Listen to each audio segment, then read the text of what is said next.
भैया प्रणाम। दीर्घायु। भैया मुझे जो विरूपाक्ष ने बताया है क्या वह सत्य है कि वानर सेना ने लंका के गिर्द घेरा डाल रखा है और लंका पर संकट के बादल छाए हुए हैं? हाँ तात, इस समय लंका संकट में है,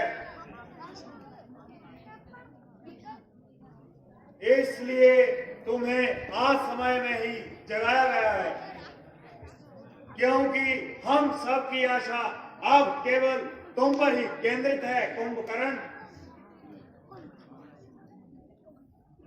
शत्रु ने अंत समय में हमारे प्रमुख योद्धाओं को मार डाला। जब तक समुद्रवाग के और राक्षस सहायता के लिए नहीं आ जाते तब तक इस बची खुची सेना से लंका की रक्षा करना कठिन दिखाई देता है, इसलिए भी तुम्हें आज समय में ही जगाया गया है। इंद्रजीत से कुछ नहीं हुआ?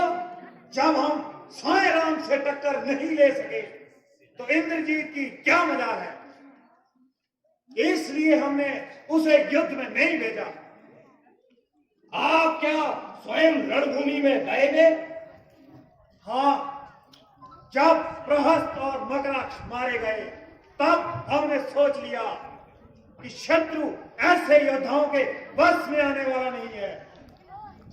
युद्ध लंबा होता जाएगा और लंका निवासियों का मनोबल दिन प्रतिदिन गिरता जाएगा, इसलिए हमने सोचा कि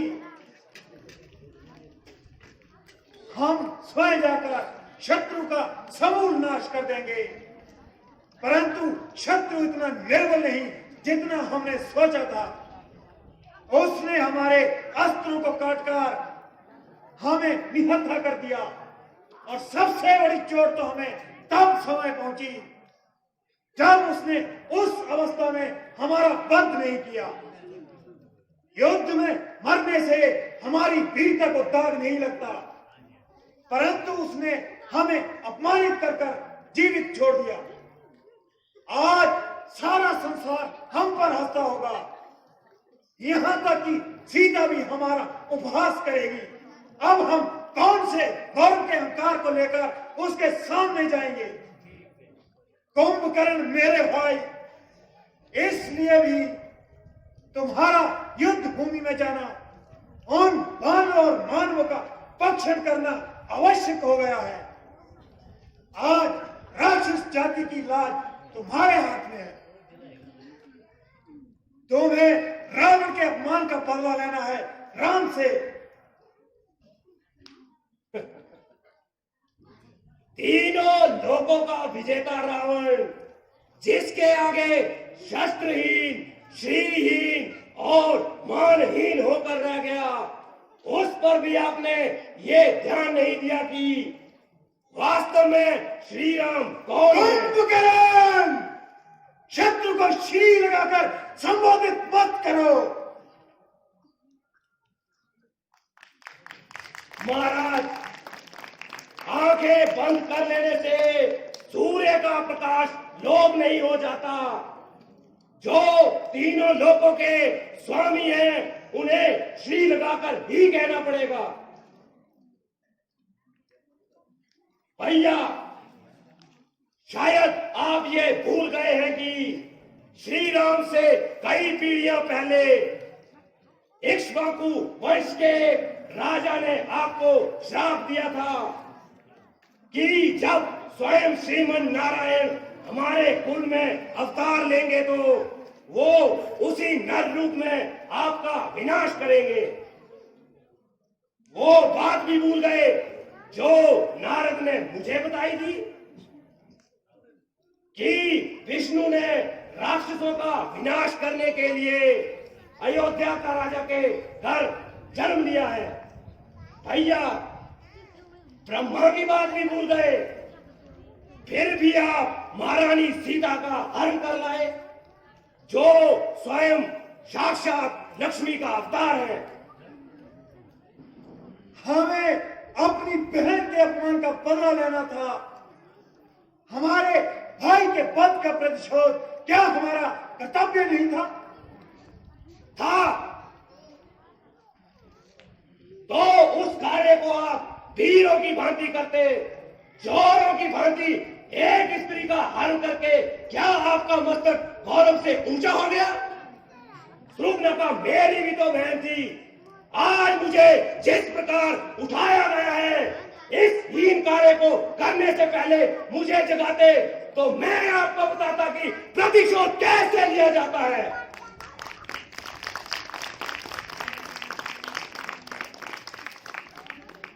राजा के लिए उचित ही नहीं, यह आवश्यक भी है कि वो अपने हर महत्वपूर्ण कार्य को अपने परम विद्वान, परम हितैषी मंत्रियों के परामर्श से ही करे। राजा को ऐसे चापलूस मंत्रियों की बातों में नहीं फंसना चाहिए जो अपना अर्थ स्वार्थ और अपने हित के लिए अपने राजा के साथ अपने देश को भी शत्रुओं के हाथों बेच सकते हैं।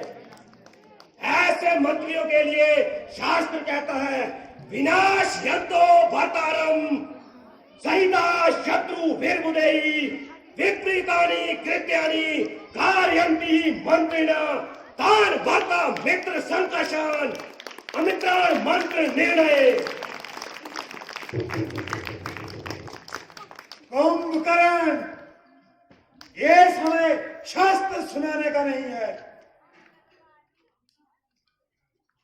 हर बात अपने अपने समय पर ठीक लगती है। ये तो मैं भी कहना चाहता हूं भैया कि आपने उचित समय पर उचित बात नहीं की। नीति कहती है कि मनुष्य को धर्म, अर्थ व काम का सेवन उचित समय पर ही करना चाहिए। जैसे कि प्रातः काल धर्म का, मध्यम काल अर्थ सेवन का और रात्रि में काम सेवन का विधान है। इनमें भी धर्म श्रेष्ठ है। अतः जहां धर्म व अर्थ का सेवन धर्म विरुद्ध हो, वहां उन दोनों की उपेक्षा करके धर्म के अनुसार ही चलना चाहिए। सीता का हरण करते समय आपने धर्म व अधर्म की बात नहीं सोची। मंदोदरी भाभी व विभीषण की धर्मयुक्त व नीति युक्त बात नहीं सुनी। केवल आपने अपनी काम वासना की पूर्ति का बहाना ढूंढा है। आपके इसी कर्म का ये फल है जो आज सारे लंकावासी भोग रहे हैं। एक गुरु या आचार्य की भांति उपदेश देना है तो जाओ, जाकर फिर से सो जाओ। हमें तुम्हारी कोई आवश्यकता नहीं। यह समय संकट का है। इस समय तुम्हारा क्या धर्म है, क्या कर्तव्य है? मान लिया हमने ब्रह्म से नारायण को नहीं पहचाना। मान लिया अपने चित्त के मोह में एक स्त्री का हरण कर लिया। माना हमने अपने गौरव के अहंकार में किसी का परामर्श नहीं सुना। इन सब बातें करने से इतिहास पीछे नहीं मुड़ जाएगा कुंभकर्ण। जो बीत गया बुद्धिमान उसका शोक नहीं करते, भविष्य की चिंता कर्मियों की नहीं करते। इस समय इस क्षण क्या करना है उसी का निश्चय आवश्यक हो जाता है।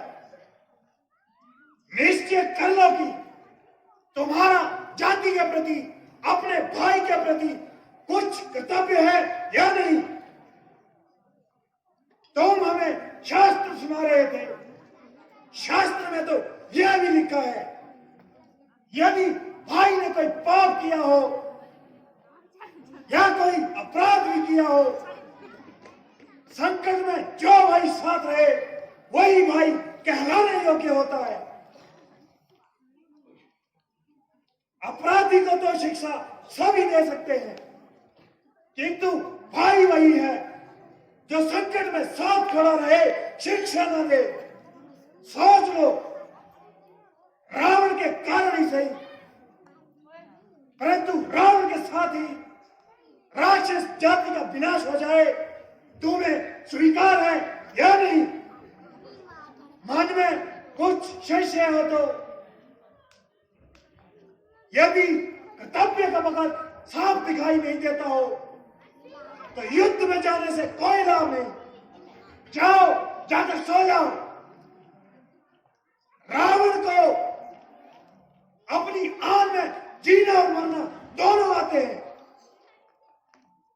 भैया, आपने मुझे ठीक प्रकार से समझा नहीं। मैंने जो कहा वो एक सच्चा हितैषी होने के नाते कहा। वो मेरा धर्म भी है और कर्तव्य भी। उसके बारे में मेरे मन में ना कोई शंका है, ना ही मेरे पथ पर कोई अंधकार।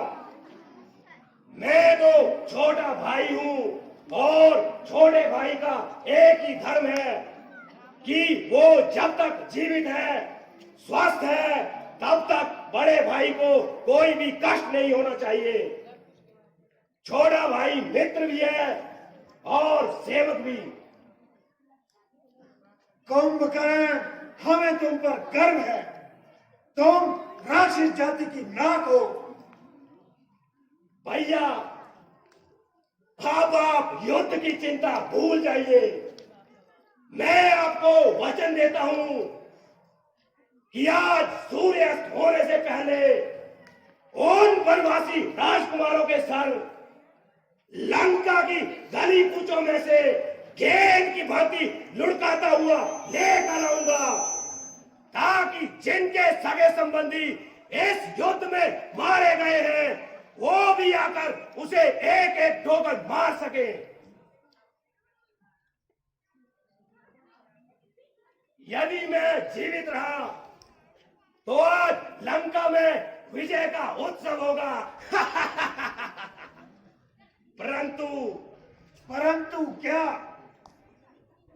परंतु भैया, यदि सबकी बात सच निकली और वो सचमुच भगवान निकले तो भी मैं पीठ नहीं दिखाऊंगा। अपने भाई की आन में रणभूमि में लड़ता हुआ मर जाऊंगा। ये मेरा वचन है। मृत्यु की बात मत करो कुंभकर्ण। इस बात को मन में क्यों लाते हो? तुम अवश्य ही विजयी होगे। हम सेनानायक को आदेश देते हैं कि तुम्हारे साथ जाने के लिए चतुरंगिनी सेना तैयार करे। नहीं भैया, मुझे सेना की कोई आवश्यकता नहीं है। उनकी आधी सेना तो मेरे पांवों के नीचे कुचल जाएगी। मेरे हाथ में केवल शिव का त्रिशूल होगा। भैया, मुझे आशीर्वाद दीजिए ताकि मेरे कारण आपका गौरव और ऊंचा हो। भैया, एक प्रार्थना करूं? कहो कुंभकर्ण। यदि मैं युद्ध में मारा गया तो समझ लेना कि फिर उन्हें कोई नहीं जीत सकता। तो प्रभु श्री राम को भगवान मानकर उनकी शरण में चले जाइएगा, जिससे हमारे कुल का समूल नाश होने से बच जाए और आपका राज्य अकंटक हो जाए।